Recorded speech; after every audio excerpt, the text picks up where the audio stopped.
Bem-vindo ao canal Escatológico.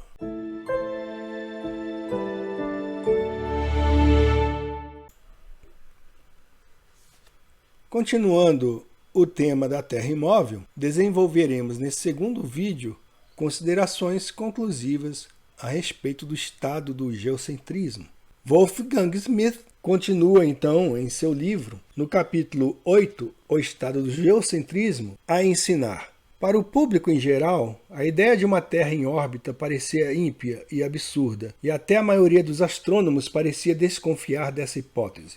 A segunda metade do século XVI foi ademais dominada pela figura de Tycho Brahe, um formidável adversário do heliocentrismo. Então, há formidáveis adversários do heliocentrismo, porque o que os globolas querem fazer você crer é que as pessoas que são contra essa mentira são loucas, burras, estúpidas, etc. Brahe é conhecido, antes de tudo, pela precisão assombrosa de suas mensurações astronômicas. Seus resultados nunca erraram por mais de um minuto de arco. Um feito incomparável para uma observação a olho nu. O que mais nos interessa, no entanto, é que Brahe propôs uma admirável astronomia planetária, sua própria, que até hoje encontra defensores na Europa e nos Estados Unidos. É seguro dizer que todos os adeptos sérios do geocentrismo na atualidade são tychonianos. Aceitando a noção tradicional de uma Terra imóvel e de uma esfera estelar em rotação diuturna geocêntrica, ele postulou que Mercúrio, Vênus, Marte, Júpiter e Saturno giram ao redor do Sol, enquanto o Sol e a Lua giram ao redor da Terra. Ocorre que essa teoria geocêntrica incorporava em si todas as vantagens previamente aduzidas por Copérnico em defesa de seu modelo heliocêntrico. A teoria tychoniana explica, tanto quanto a copernicana, coisas como o movimento retrógrado, a variação dos períodos planetários e a ligação dos planetas inferiores com o Sol, sem recorrer a epiciclos e outras construções ad hoc.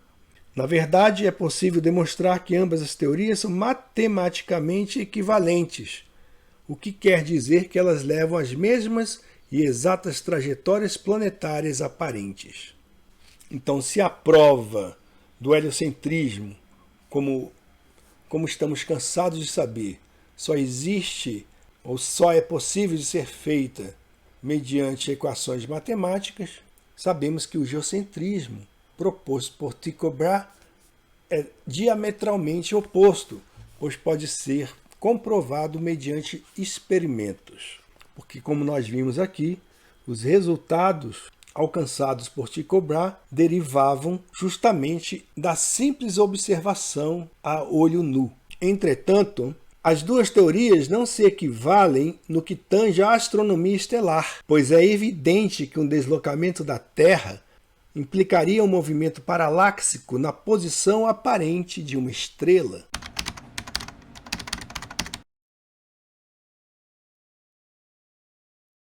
O próprio Tycho Brahe procurou um tal movimento sem sucesso.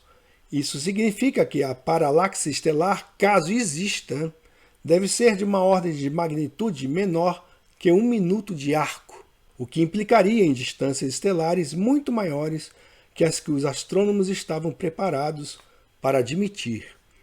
O próprio Copérnico reconheceu que esse sistema implicaria numa ampliação tremenda da esfera estelar, e cabe notar que Tycho Brahe considerava essa multiplicação fantástica do espaço aparentemente vazio como uma das mais cogentes razões para a rejeição da hipótese de Copérnico.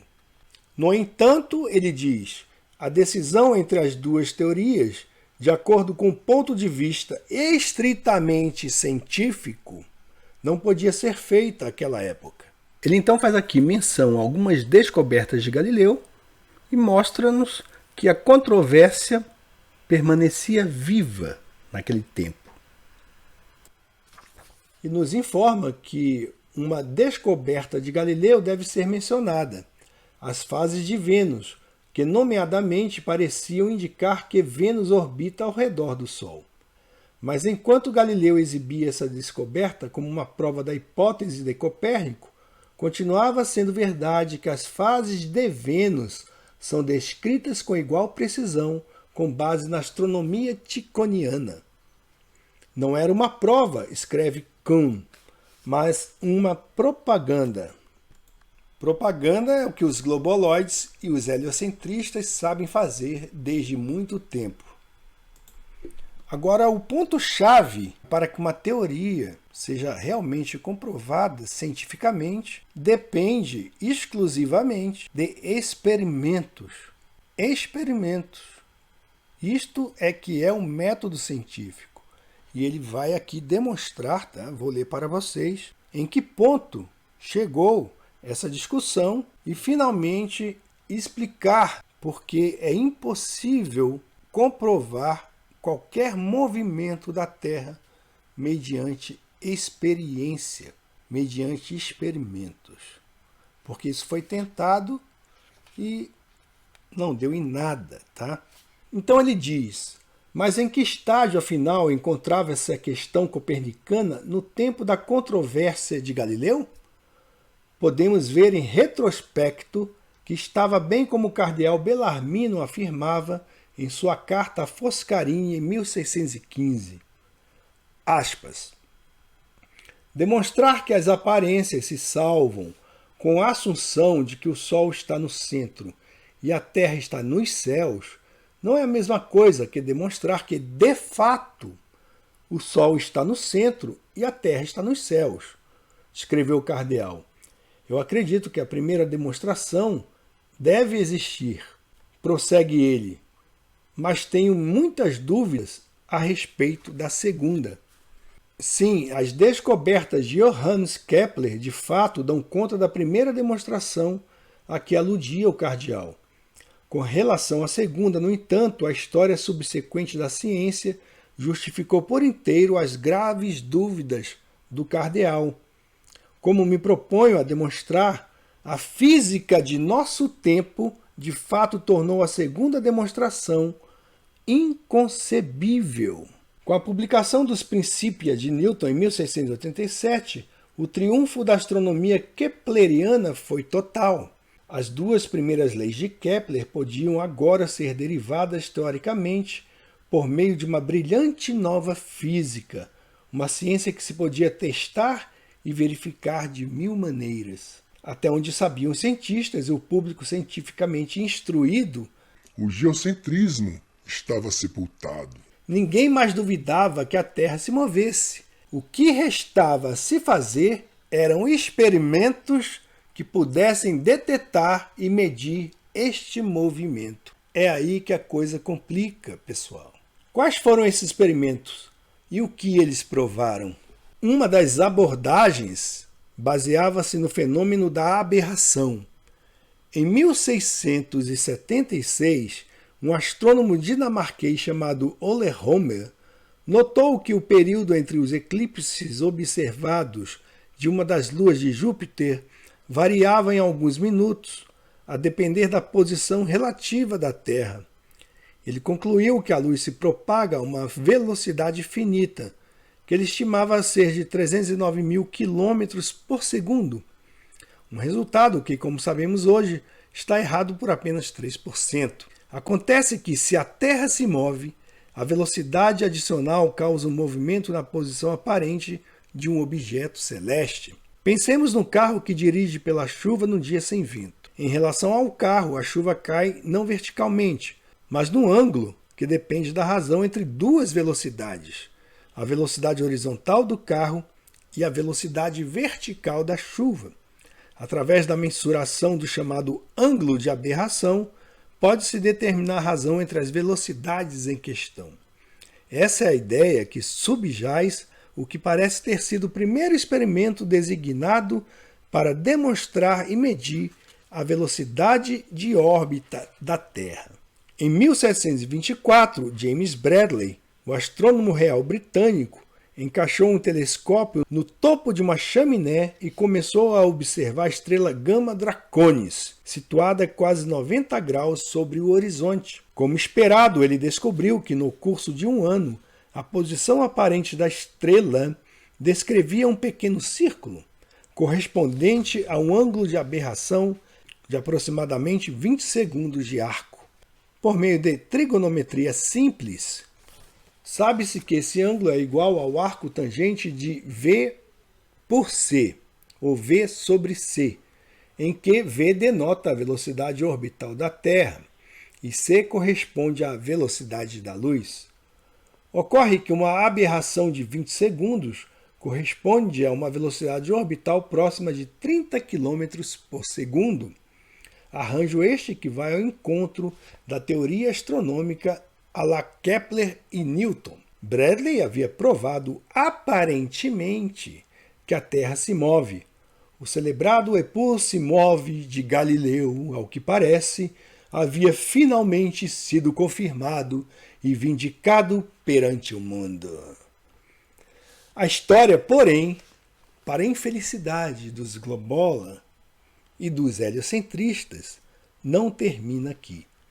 Em 1871, outro astrônomo britânico chamado George Biddell Airy conduziu um experimento baseado na ideia proposta mais de um século antes por um jesuíta chamado Boscovich. O Boscovich.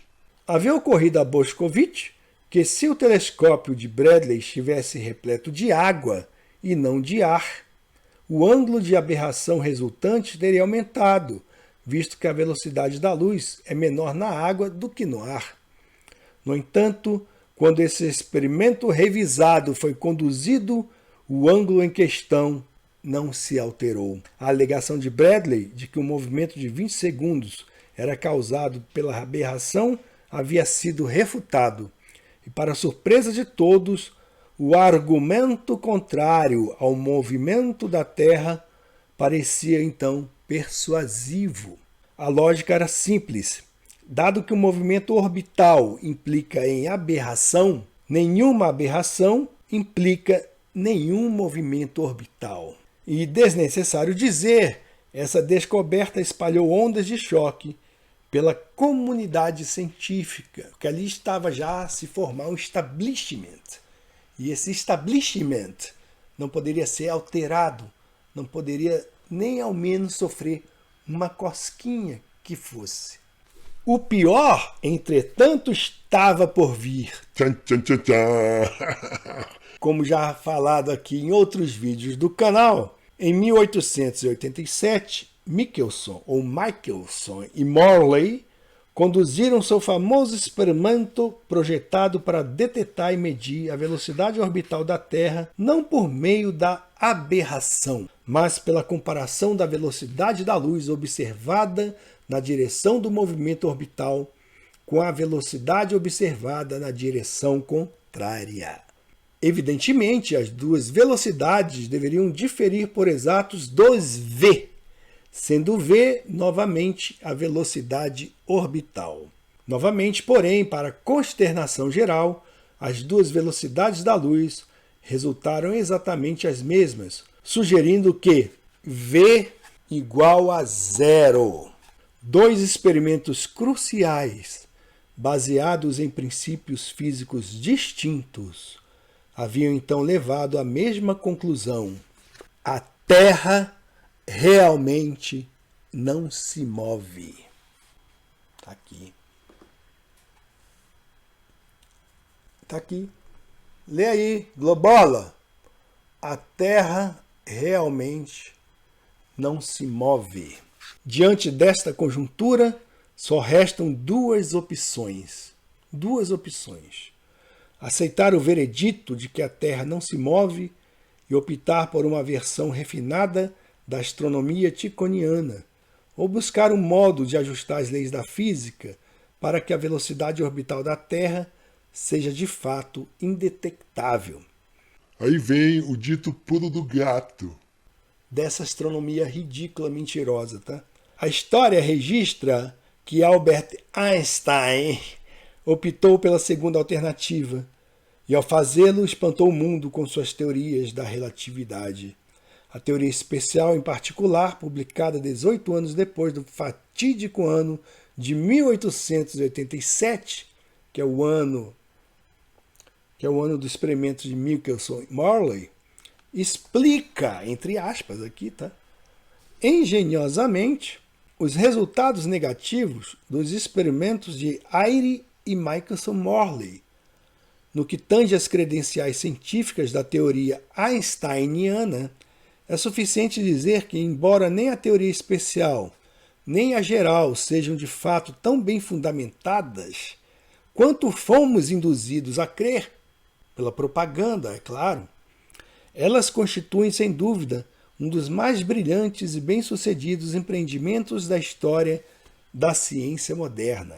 E existem obras, aí ele faz referência a uma obra, que é o seguinte: um corpo impressionante de evidência contrária foi extraído da literatura científica por Robert J. Bennett e Robert A. Sungenis e publicado em seu monumental tratado em 2 volumes chamado Galileo Was Wrong, Galileu estava errado, cuja 5ª edição foi publicada em 2008. A despeito de alguns desvios ocasionais dos padrões do debate acadêmico por parte do autor principal, este trabalho constitui uma crítica inestimável do status quo, establishment, tá?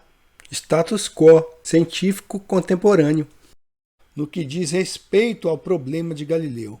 É talvez até hoje o texto definitivo sobre o assunto. Então ele diz aqui o seguinte: não nos devemos esquecer, porém, de que a física de Einstein opera pela lógica de salvar as aparências, o que não é o mesmo, parafraseando o cardeal Bellarmino, que demonstrar que o que se alega é de fato verdade. Como Walter van der Kamp, o infatigável defensor da astronomia ticoniana, gostava de ressaltar, a lógica da relatividade constitui um argumento ponendo ponens. Da premissa P implica Q, conclui-se falsamente que se Q, então P.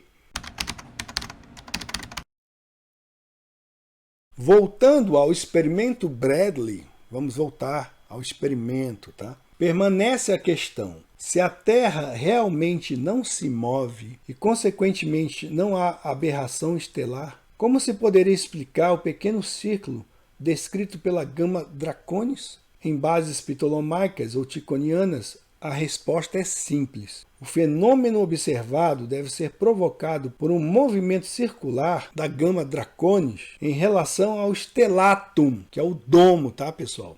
A esfera de revolução das estrelas. Uma observação semelhante aplica-se ao fenômeno da paralaxe estelar, que foi enfim detectado por Henderson em 1832 e corretamente mensurado em 1838 por Bessel-Struve. Claro, de um ponto de vista geocêntrico, não há paralaxe estelar, o que significa que este fenômeno deve ser causado novamente por movimentos estelares correspondentes. Que esse movimento ainda não tenha sido observado por quaisquer meios até hoje implica na existência da paralaxe estelar. Isso não quer dizer, no entanto, que a arguição geocêntrica implica numa desconsideração da astronomia estelar. Nada pode estar mais distante da verdade. O fato é que a hipótese da paralaxe desempenha um papel fundamental na determinação atual da distância estelar. Ele desenvolve um pouco mais esse tema da paralaxe. Enfim, ele afirma: podemos concluir que uma interpretação geocêntrica dos fenômenos astronômicos que eliminasse a paralaxe estelar desconstruiria nossas noções atuais a respeito do mundo estelar. Um universo ticoniano, em particular, diferiria radicalmente do modelo do Big Bang, tanto em tamanho quanto em arquitetura. Mas enquanto a astronomia contemporânea é implacavelmente oposta à hipótese geocêntrica, a física pura não o é. De acordo com a relatividade geral, é até mesmo permissível tomar a Terra como um corpo em repouso. Como Fred Hoyle aduziu, a teoria resultante é tão boa quanto qualquer outra, mas não melhor. A relatividade implica que a hipótese da Terra estática não é incompatível com as leis da física e não pode existir prova experimental que a contrarie. Vamos repetir? Não pode existir prova experimental que a contrarie. É claro que a física, como tal, não pode afirmar esta hipótese, mas também não pode negar sua validade. Agora prestem atenção aqui. Já em 1904, Henri Poincaré havia notado que as leis dos fenômenos físicos são tais que não temos nem podemos ter meios de descobrir se estamos sendo conduzidos num movimento uniforme. Em 1915, Einstein concluiu que o mesmo se aplicava a quadros arbitrários de referência. Assim, no que diz respeito à física, o modelo geocêntrico permanece viável. Os geocentristas não são loucos, não são estúpidos. Eles apenas raciocinam com base naquilo que é verdadeira ciência. Dado que o desafio científico ao geocentrismo não se embasa na física, mas na astronomia, precisamos nos perguntar se esta tem condições de provar seu argumento. Nosso conhecimento científico do universo estelar baseia-se evidentemente em observações feitas em observatórios terrestres ou através de instrumentos conduzidos até o espaço sideral. É crucial notarmos que a transição dos dados observacionais em postulados concernentes aos reinos estelares não pode ser realizada somente por meio da física, requerendo para tal hipóteses adicionais de um tipo intestável. Já encontramos uma dessas hipóteses quando tratamos da paralaxe estelar, e podemos nos lembrar da interpretação doppleriana dos redshifts estelares, assim como do chamado princípio copernicano, como exemplos de pressupostos adicionais necessários para sustentar o edifício da astronomia contemporânea.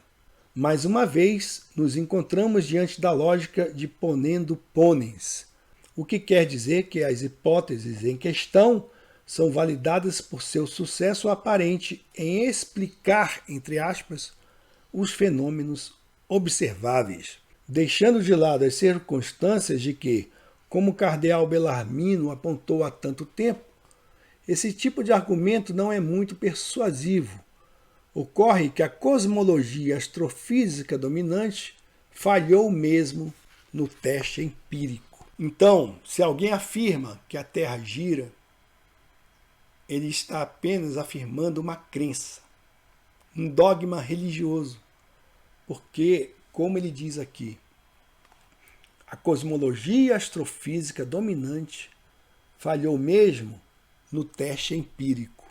Então, se não há teste empírico para concluir a respeito das verdades ou da verdade dessa teoria de que a Terra se move, isso é apenas falácia.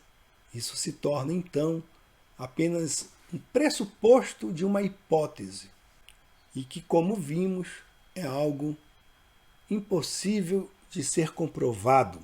Se os experimentos de Airy e Michelson-Morley tivessem produzido o resultado esperado, o argumento científico contra o geocentrismo, muito embora continuasse carente de poder persuasivo, teria pelo menos capacidade de nos impressionar. O estado real do problema, no entanto, é que aquela antiga doutrina não se tornou nem implausível e muito menos foi refutada.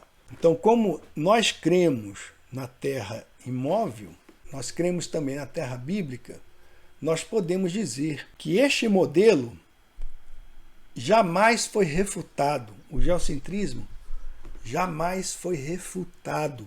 Eu repito de novo, ele não é implausível, ele não é inverídico, ele não é uma farsa, como é a teoria heliocêntrica. Pelo contrário, o geocentrismo é plausível e jamais foi refutado. Me convençam do contrário? Fica a dica.